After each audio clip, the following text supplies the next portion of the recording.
Hi dear NEET aspirants. നീറ്റിന് വേണ്ടി prepare ചെയ്യുമ്പോൾ +2 ഫിസിക്സിൽ നമ്മൾ നല്ലതുപോലെ ഇമ്പോർട്ടൻസ് കൊടുക്കേണ്ട ഒരു ചാപ്റ്ററാണ് മൂവിങ് ചാർജസ് ആൻഡ് മാഗ്നറ്റ്സ്. അപ്പോൾ ഈ ചാപ്റ്ററിൽ എന്തൊക്കെയാണ് നിങ്ങൾ എക്സാമിന് വേണ്ടി റിവൈസ് ചെയ്യേണ്ടതെന്ന് നോക്കാം. ആദ്യമായി നമ്മൾ റിവൈസ് ചെയ്യേണ്ടത് മാഗ്നറ്റിക് ലോറൻസ് ഫോഴ്സ് എന്ന ടോപ്പിക്കാണ്.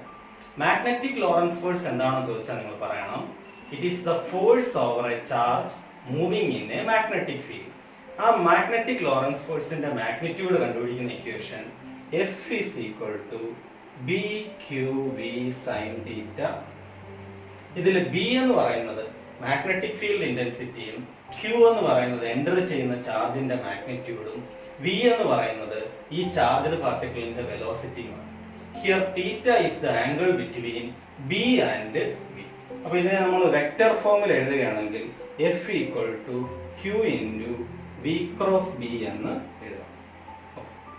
അപ്പോൾ magnetic Lorentz force F equal to BQV sin theta.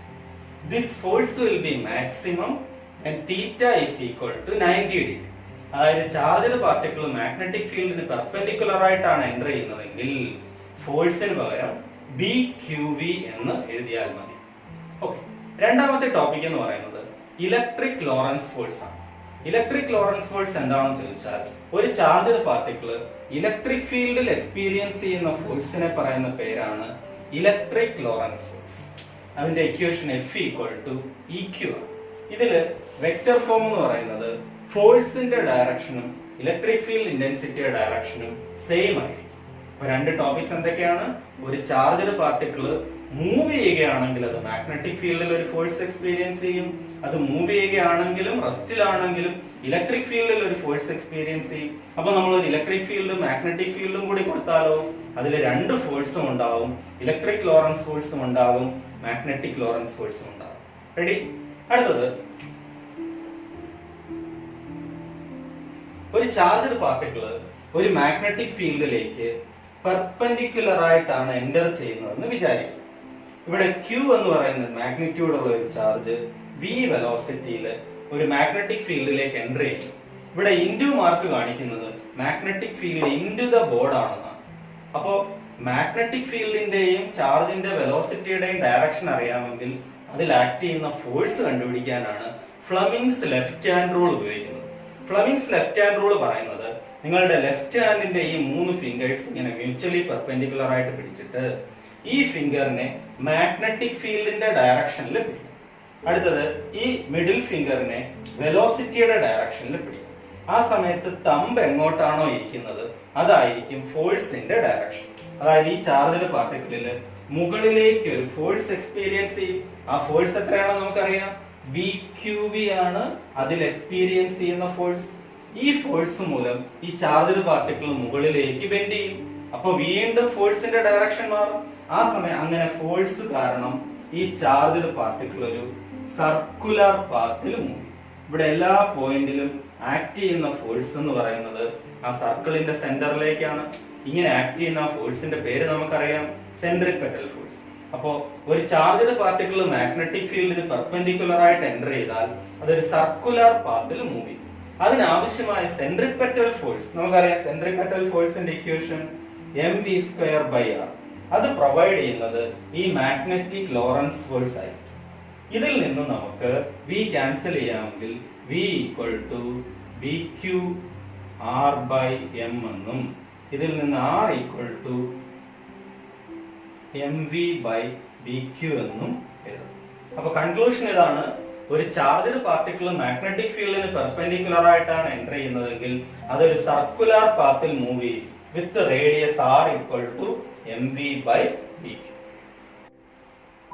In case ഈ ചാർജ്ഡ് പാർട്ടിക്കിൾ ഒരു പർട്ടിക്കുലർ ആംഗിളിലാണ് എൻ്റർ ചെയ്യുന്നതെങ്കിൽ, ഫോർ എക്സാമ്പിൾ ഇവിടെ മാഗ്നറ്റിക് ഫീൽഡ് ഇന്റൻസിറ്റി ഇങ്ങനെയാണ്, ചാർജ്ഡ് പാർട്ടിക്കിൾ ഇങ്ങനെ എൻ്റർ ചെയ്യുകയാണ് വിത്ത് വെലോസിറ്റി B.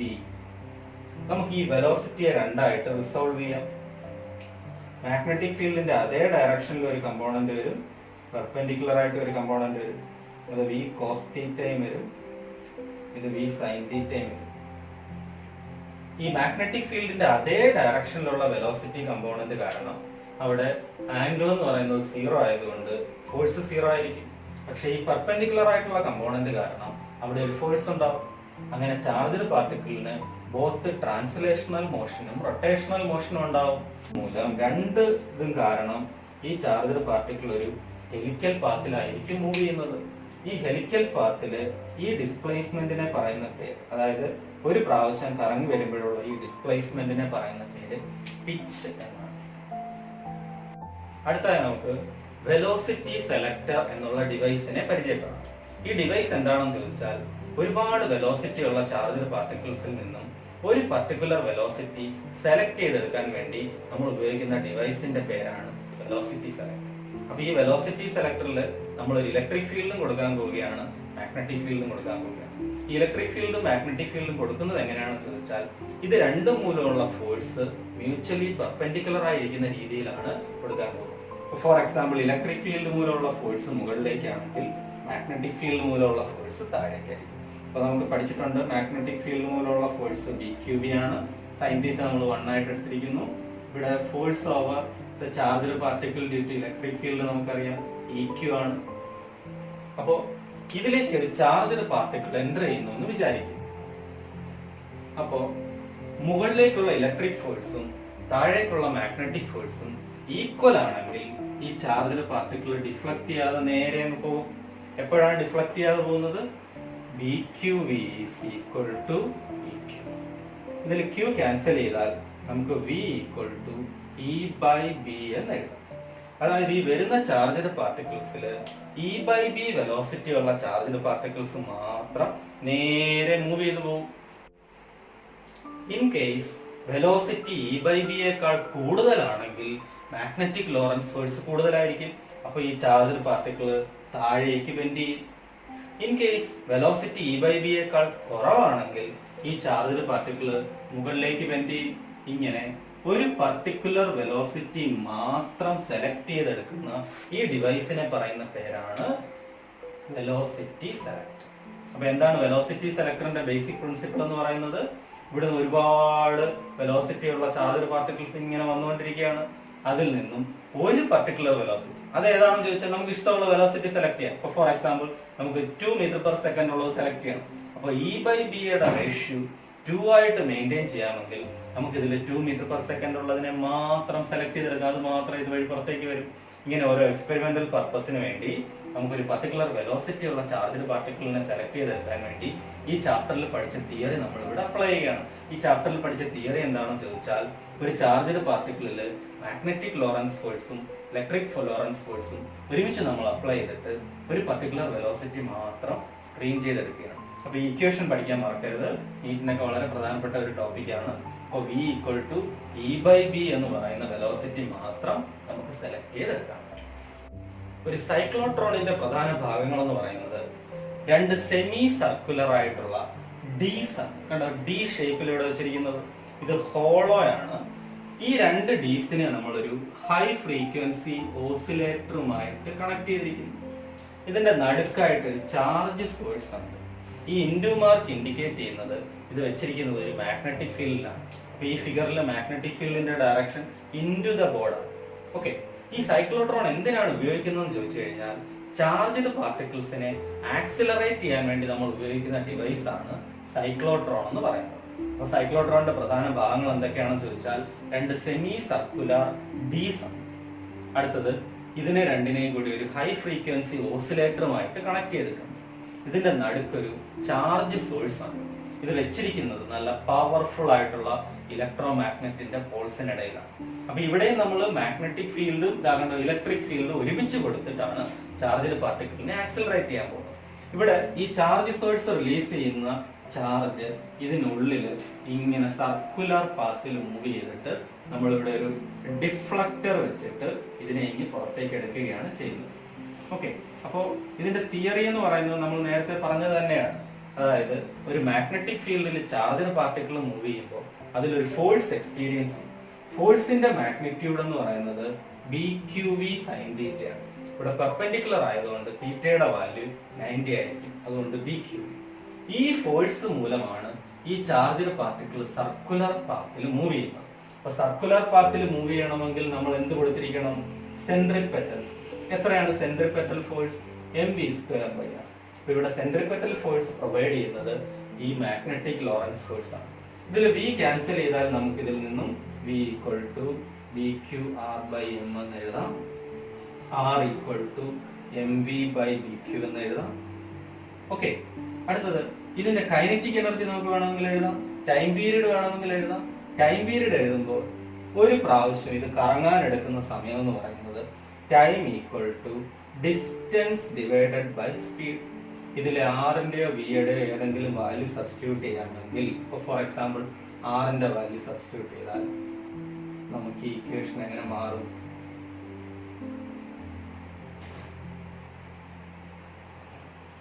ഇതാണ് ഈ ചാർജഡ് പാർട്ടിക്കിൾ ഒരു പ്രാവശ്യം കറങ്ങാൻ എടുക്കുന്ന ടൈം. അപ്പൊ ടൈം പീരീഡ് നമുക്കറിയാമെങ്കിൽ ഫ്രീക്വൻസി കണ്ടുപിടിക്കാൻ എന്ത് ചെയ്താൽ മതി? 1/ടൈം പീരീഡ്. അതായത് ഈ ചാർജഡ് പാർട്ടിക്കിൾ ഒരു പ്രാവശ്യം കറങ്ങാൻ എടുക്കുന്ന ടൈം എന്ന് പറയുന്നത് 2πm/bq ആണ്. ഈ ഫ്രീക്വൻസി, ഈ ചാർജഡ് പാർട്ടിക്കിൾ കറങ്ങുന്ന ഫ്രീക്വൻസി എന്ന് പറയുന്നത് ന്യൂ ഈക്വൽ ടു bq/2πm ആണ്. ഈ ഫ്രീക്വൻസി പറയുന്ന പേര് സൈക്ലോട്രോൺ ഫ്രീക്വൻസി എന്നാണ്. ഓക്കെ,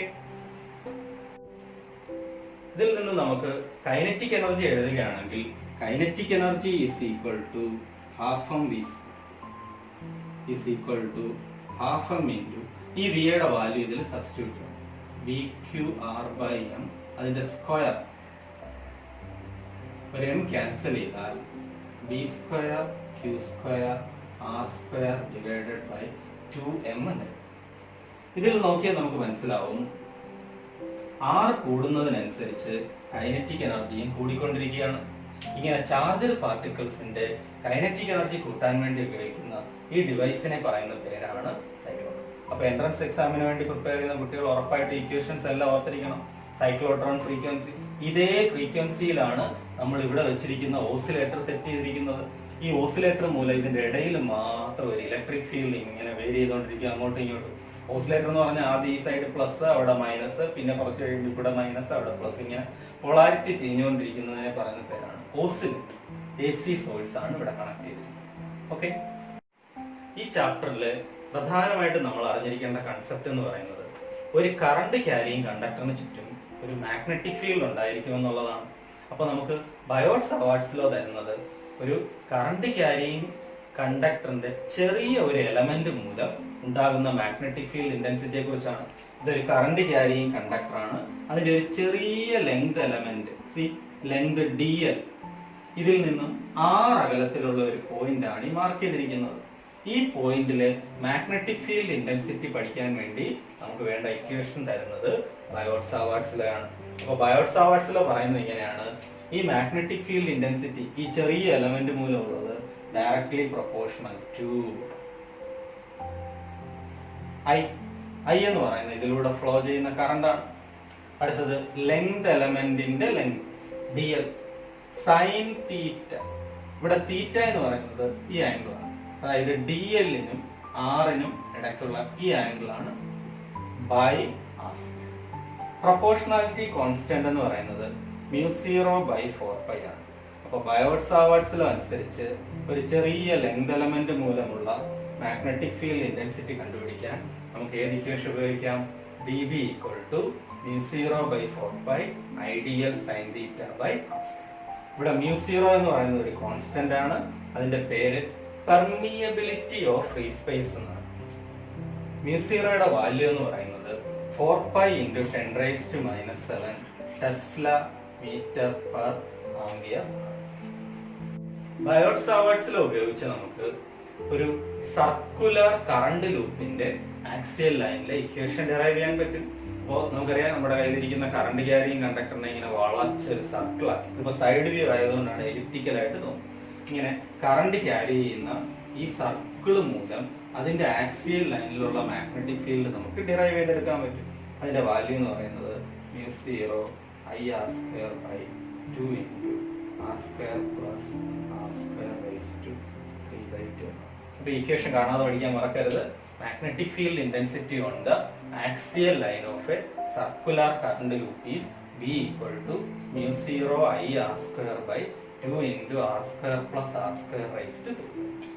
ഇൻ കേസ് ഈ r ന്റെ വാല്യൂ വളരെ കൂടുതലാണെങ്കിൽ ഈ ഡിനോമിനേറ്ററിലുള്ള ആർ സ്ക്വയർ നമുക്ക് നെഗ്ലക്ട് ചെയ്യാം. അപ്പൊ ഈ ഇക്വേഷൻ നമുക്ക് ഇങ്ങനെ എഴുതാം, μ0 I r square by 2 into r cube. ഇതിനെ മറ്റൊരു ഫോമിലേക്ക് ആക്കാൻ വേണ്ടി നമുക്കൊരു 2π കൊണ്ട് മൾട്ടിപ്ലൈ ചെയ്യുകയും ഡിവൈഡ് ചെയ്യുകയും ചെയ്യാം. ഇതിൽ പൈ ആർ സ്ക്വയർ എന്ന് പറയുന്നത് ഏരിയ ആണ്. പിന്നീട് ഒരു 2 ഉണ്ട്, I ഉണ്ട്, μ0 by 4π r cube. ഇതില് IA എന്ന് പറയുന്നതിന് നമ്മൾ വിളിക്കുന്ന പേര് മാഗ്നറ്റിക് ഡൈപോൾ മൊമെന്റ് എന്നാണ്. അപ്പോൾ ഈ ചാപ്റ്ററിൽ നമ്മൾ മാഗ്നറ്റിക് ഡൈപോൾ മൊമെന്റിന് കൊടുത്തിരിക്കുന്ന ലെറ്റർ M ആണ്. അപ്പോൾ നമുക്കറിയാം ഇതേ ഇക്വേഷൻ നമ്മൾ ഇലക്ട്രോസ്റ്റാറ്റിക്സിലും പഠിക്കുന്നുണ്ട്. അവിടെ നമ്മൾ പഠിച്ച ഇക്വേഷൻ എന്ന് പറയുന്നത് E = 1/4πε0 2p r cube എന്നാണ്. അപ്പോൾ ഇലക്ട്രോസ്റ്റാറ്റിക്സിലെ ഡൈപോൾ എന്ന് പറയുന്നത് പോലെയാണ് മാഗ്നറ്റിസത്തില് ഒരു സർക്കുലർ കറണ്ട് ലൂപ്പ് എന്ന് പറയുന്നത്. അപ്പൊ കണ്ടില്ലേ, ഇവിടെ മാഗ്നറ്റിസത്തിലും ഇലക്ട്രോസ്റ്റാറ്റിക്സിലും ഒരു താരതമ്യ പഠനം നമുക്ക് അവിടെ ε0 ആയിരുന്നു, ഇവിടെ μ0 ആണ്. രണ്ടിടത്തും by 4π ഉണ്ട്. ഓക്കെ, ഇക്വേഷൻ മറക്കണ്ട. What is this? Magnetic field intensity on the axial line of a circular current loop is E = μ0 by 4π into 2m/r. Ampere സർക്യൂട്ടല്ലോ പറയുന്നത് the line integral of magnetic field around any closed loop is equal to μ0 times the total current enclosed. Equation ആയിട്ട് എഴുതുകയാണെങ്കിൽ the line integral of magnetic field around any closed loop is equal to μ0 times the total current enclosed. For example, ഇതൊരു current carrying conductor ആണ്. ഇതിലൂടെ I current ആണ് flow ചെയ്യുന്നത്. ഇതിന്റെ R radius വരുന്ന രീതിയിൽ നമുക്കൊരു സർക്കുലർ ലൂപ്പ് ഇമാജിൻ ചെയ്യും. അപ്പൊ ഈ സർക്കുലർ ലൂപ്പിന് അബൌട്ട് ആയിട്ടുള്ള മാഗ്നറ്റിക് ഫീൽഡ് ഇന്റൻസിറ്റി നമ്മൾ ഫുൾ ആയിട്ട് ഫുൾ ക്ലോസ്ഡ് ഇന്റഗ്രേറ്റ് ചെയ്യുകയാണെങ്കിൽ നമുക്ക് ലഭിക്കുന്നത് μ0 times the total current. Total current എന്നുകൊണ്ട് ഉദ്ദേശിക്കുന്നത് ഇപ്പൊ നമുക്ക് I എന്ന് എടുക്കാം. ഇതിൽ രണ്ട് കണ്ടക്ടേഴ്സ് ഉണ്ടെങ്കിൽ നമുക്ക് 2I എന്ന് എടുക്കാം. അതാണ് ഈ μ0 Iയുടെ യഥാർത്ഥ മീനിങ് എന്ന് പറയുന്നത്. അപ്പോൾ ഈ ആംബിയർ സർക്യൂട്ടിൽ നമ്മൾ പഠിക്കുന്നത് എന്തിനാണെന്ന് ചോദിച്ചു കഴിഞ്ഞാൽ ഒരുപാട് കോംപ്ലിക്കേറ്റഡ് ആയിട്ടുള്ള സർക്യൂട്ട്സ് ഒക്കെ സോൾവ് ചെയ്യാൻ വേണ്ടിയിട്ടാണ്. അതിൽ ഏറ്റവും ബേസിക് ആയിട്ടുള്ളത് ഈ കറണ്ട് ക്യാരിയിങ് കണ്ടക്ടറിന്റെ R അകലത്തിലുള്ള മാഗ്നറ്റിക് ഫീൽഡ് ഇന്റൻസിറ്റി തന്നെ നമുക്ക് കണ്ടുപിടിക്കാൻ പറ്റും. ഇപ്പോൾ ഫോർ എക്സാമ്പിൾ, ഇതേ ഇക്വേഷനിൽ നമ്മൾ വാല്യൂസ് സബ്സ്റ്റിറ്റ്യൂട്ട് ചെയ്യുന്നു. ഈ ഡോട്ടിന്റെ മീനിങ് നിങ്ങൾക്ക് അറിയാം, cos θ എന്നാണ്. അപ്പോൾ ഇവിടെ മാഗ്നറ്റിക് ഫീൽഡിന്റെ ഡയറക്ഷൻ അകത്തേക്കാണ്. dl എന്ന് പറയുന്നത് ലെങ്ത് എലമെന്റ് ആണ്, അതും ഇതേപോലെ തന്നെയാണ്. അപ്പൊ അതിനിടയിലുള്ള ആംഗിൾ 0 ആയിരിക്കും, cos 0 1 ആയിരിക്കും. അപ്പൊ ഈ ഇക്വേഷൻ നമുക്ക് ഇന്റഗ്രൽ BdL എന്ന് എഴുതാം. അത് μ0 ടൈംസ് ടോട്ടൽ കറണ്ട് എൻക്ലോസ്. കണ്ടോ, I ആണ് ഇവിടെ ടോട്ടൽ കറണ്ട് എന്ന് പറയുന്നത്. ഇവിടെ B R അകലത്തിൽ എല്ലായിടത്തും സെയിം ആയതുകൊണ്ട് നമുക്ക് അത് പുറത്തെടുക്കും. അപ്പൊ നമുക്ക് B into integral DL equal to μ0I എന്ന് എഴുതും. ഇന്റഗ്രൽ DL എന്ന് പറഞ്ഞാൽ ഈ ലൂപ്പിനെ ഫുൾ ആയിട്ട് ലെങ്ത് വൈസ് ഇന്റഗ്രേറ്റ് ചെയ്താൽ നമുക്ക് 2πr ആയിരിക്കും ലഭിക്കും. അങ്ങനെ നമുക്ക് ഇതിൽ നിന്നും B equal to μ0I by 2πr എന്ന്. ഇതാണ് magnetic field intensity near A straight current carrying conductor. ഈ ആംബിയർ സർക്യൂട്ടിൽ ഉപയോഗിച്ച് നമുക്കൊരു സോളിനോയിഡിന്റെയും ടോറോയിഡിന്റെയും ഒക്കെ അടുത്തുള്ള മാഗ്നറ്റിക് ഫീൽഡ് ഇന്റൻസിറ്റി ഡിറൈവ് ചെയ്യാൻ പറ്റും. അതിൽ നിങ്ങൾ ഓർത്തിരിക്കേണ്ട രണ്ട് ഇക്വേഷൻസ് എന്ന് പറയുന്നത്, ഒരു സോളിനോയിഡ് അകത്തുള്ള മാഗ്നറ്റിക് ഫീൽഡ് ഇന്റൻസിറ്റി എന്ന് പറയുന്നത് B ഈക്വൽ ടു μ0NI ആയിരിക്കും. ഇതിൽ N എന്ന് പറയുന്നത് the number of turns per unit length ആണ്. അത് കണ്ടുപിടിക്കണമെങ്കിൽ ടോട്ടൽ നമ്പർ ഓഫ് ടേൺസിനെ ടോട്ടൽ ലെങ്ത് കൊണ്ട് ഡിവൈഡ് ചെയ്താൽ.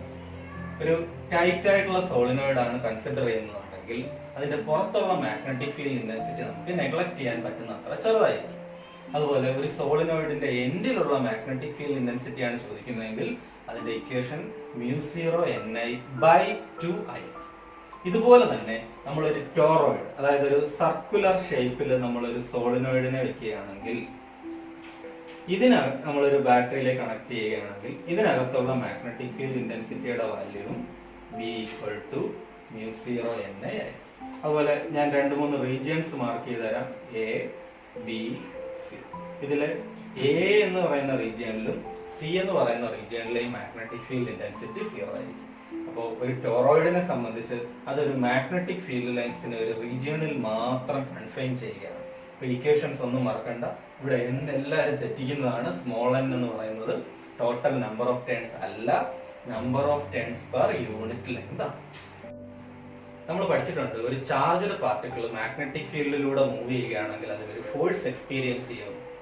അതുപോലെ തന്നെ ഒരു കറണ്ട് ക്യാരിയിങ് കണ്ടക്ടർ മാഗ്നറ്റിക് ഫീൽഡിൽ വെച്ചാലും അതിലും ഒരു ഫോഴ്സ് എക്സ്പീരിയൻസ് ചെയ്യും. ഒരു കറണ്ട് ക്യാരിയിങ് കണ്ടക്ടറിൽ എക്സ്പീരിയൻസ് ചെയ്യുന്ന ഫോഴ്സ് എന്ന് പറയുന്നത് BIL sin തീറ്റ. ഇതിൽ തീറ്റ എന്ന് പറയുന്നത് B യുടെയും L ന്റെയും ഇടയ്ക്കുള്ള ആംഗിൾ ആണ്. So repeat, force over a current carrying conductor in a magnetic field is F equal to BIL sin theta. നമുക്കറിയാം, ഒരു കറണ്ട് ക്യാരിയിങ് കണ്ടക്ടറിന് ചുറ്റും ഒരു മാഗ്നറ്റിക് ഫീൽഡ് ഉണ്ടായിരിക്കുമെന്ന്. അതുപോലെ ഇപ്പൊ നമ്മൾ ഡിസ്കസ് ചെയ്തു, ഒരു മാഗ്നറ്റിക് ഫീൽഡിൽ ഒരു കറണ്ട് ക്യാരിയിങ് കണ്ടക്ടർ വന്നാൽ അതിലൊരു ഫോഴ്സ് എക്സ്പീരിയൻസ് ചെയ്യുമെന്ന്. അപ്പോൾ ഒരു കറണ്ട് ക്യാരിയിങ് കണ്ടക്ടറിന് ചുറ്റും ഒരു മാഗ്നറ്റിക് ഫീൽഡ് ഉണ്ട്. ഒരു മാഗ്നറ്റിക് ഫീൽഡിൽ ഒരു കറണ്ട് ക്യാരിയിങ് കണ്ടക്ടർ വെച്ചാൽ അതിലൊരു ഫോഴ്സ് എക്സ്പീരിയൻസ് ചെയ്യും. അതായത് രണ്ട് കറണ്ട് ക്യാരിയിങ് കണ്ടക്ടേഴ്സ് ഉണ്ടെങ്കിൽ ഒരു കറണ്ട് ക്യാരിയിങ് കണ്ടക്ടർ മൂലം അടുത്ത കറണ്ട് ക്യാരിയിങ് കണ്ടക്ടറിൽ ഒരു ഫോഴ്സ് എക്സ്പീരിയൻസ് ചെയ്യും.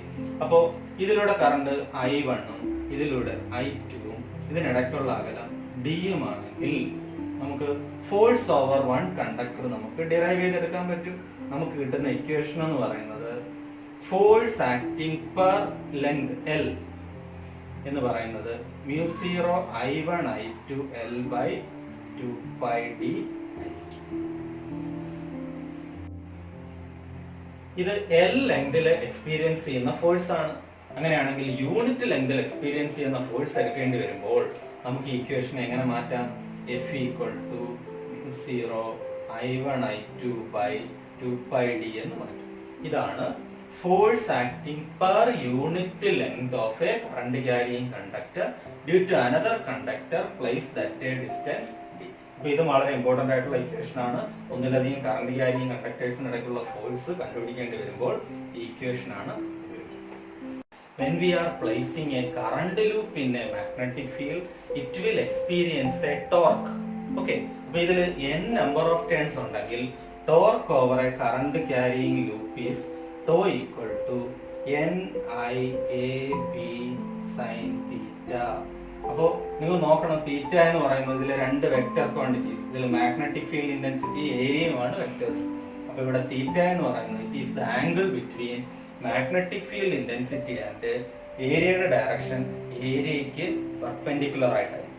അപ്പോൾ ഏരിയയുടെ പെർപെൻഡിക്കുലർ ആയിട്ടുള്ള ലൈനും മാഗ്നറ്റിക് ഫീൽഡിനും ഇടയ്ക്കുള്ള ആംഗിൾ ആണ് ഇവിടെ തീറ്റ എന്ന് പറയുന്നത്.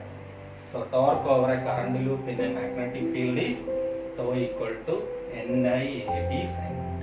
ഇതാണ് ഒരു ഇലക്ട്രിക് മോട്ടറിന്റെ ബേസിക് പ്രിൻസിപ്പിൾ എന്ന് പറയുന്നത്. അടുത്തായി നമ്മൾ ഒരു ഗാൽവനോമീറ്ററിനെ കുറിച്ചാണ് പഠിക്കാൻ പോകുന്നത്. ഗാൽവനോമീറ്ററിനെ കുറിച്ച് നമ്മൾ കേട്ടിട്ടുണ്ട്. കറണ്ടിന്റെ ഡയറക്ഷനും പ്രസൻസും ചെക്ക് ചെയ്യാൻ വേണ്ടി നമ്മൾ ഉപയോഗിക്കുന്ന ഡിവൈസ് ആണ് ഗാൽവനോമീറ്റർ. അപ്പോൾ നമുക്ക് പഠിക്കാൻ തന്നിരിക്കുന്നത് മൂവിംഗ് കോയിൽ ഗാൽവനോമീറ്ററിനെ കുറിച്ചാണ്. ഒരു മൂവിംഗ് കോയിൽ ഗാൽവനോമീറ്ററിൽ നല്ല പവർഫുൾ ആയിട്ടുള്ള ഒരു പെർമനന്റ് മാഗ്നറ്റ് ഉണ്ട്. അതിന്റെ ഇടയിൽ ഒരു റെക്ടാങ്കുലർ ലൂപ്പ് ഉണ്ട്, കോപ്പർ വയർ.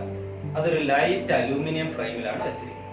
അതിന്റെ നടുക്കായിട്ടൊരു സിലിണ്ടർ ഉണ്ട്, സോഫ്റ്റ് ആണ്. ഈ സിലിണ്ടറിൽ നമ്മൾ ഒരു സ്പ്രിങ് ഉപയോഗിച്ച് ഈ ഫ്രെയിമിനെ കണക്ട് ചെയ്തിട്ടുണ്ട്. ഈ കോപ്പർ വയറിലൂടെ കറണ്ട് കടന്നു പോകുമ്പോൾ അതിലൊരു ടോർക്ക് എക്സ്പീരിയൻസ് ചെയ്യും. അപ്പൊ നമ്മൾ പഠിച്ചതാണ് torque tau equal to NIAB sin theta. അപ്പൊ ഇവിടെ മാഗ്നറ്റിക് ഫീൽഡിന് ഒരു പ്രത്യേകത ഉണ്ട്. എപ്പോഴും ഈ ഇരിക്കുന്ന കോയിലിന്റെ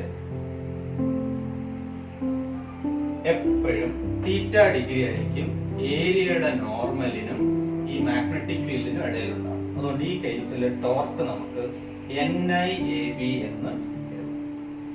അടുത്തത്, ഇതിങ്ങനെ കറങ്ങുമ്പോൾ ഇതില് ഒരു റീസ്റ്റോറിംഗ് ടോർക്ക് എക്സ്പീരിയൻസ്. ആ റീസ്റ്റോറിംഗ് ടോർക്ക് എന്ന് പറയുന്നത് ആംഗിൾ ഓഫ് ട്വിസ്റ്റിന് പ്രൊപ്പോർഷണൽ ആയിരിക്കും. ഇവിടെ ഒരു പ്രൊപ്പോർഷണാലിറ്റി കോൺസ്റ്റന്റ് നമുക്ക് എഴുതാം. സി യെ വിളിക്കുന്ന പേര് കപ്പിൾ പെർ യൂണിറ്റ് ട്വിസ്റ്റ് എന്നാണ്. സി യെ വിളിക്കുന്ന പേര് കപ്പിൾ പെർ യൂണിറ്റ് ട്വിസ്റ്റ് എന്നാണ്. അപ്പൊ എപ്പോഴെങ്കിലും അപ്ലൈഡ് ടോർക്കും റീസ്റ്റോറിംഗ് ടോർക്കും ഈക്വൽ ആകുമ്പോൾ അത് ഇക്വിലിബ്രിയത്തിലാകും. ആ സമയത്ത് നമുക്ക് എഴുതാം NIAB is equal to C.